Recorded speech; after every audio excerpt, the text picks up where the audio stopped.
Today I'm going to show you how to install VeinMiner so your mining can go from this to this.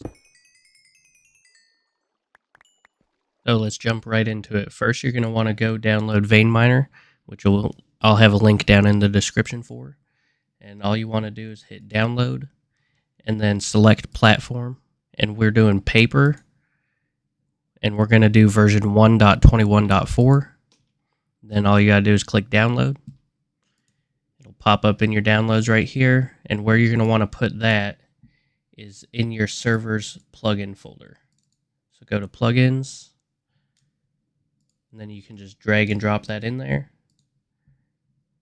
Then once you start your server, let me bring this over here. It'll boot up. It says it's loading VeinMiner right here. And then I'll show you it working once we get in game. Alright, as you see, it says done in 10.781 seconds. So if we go ahead and load into the game and we join the server,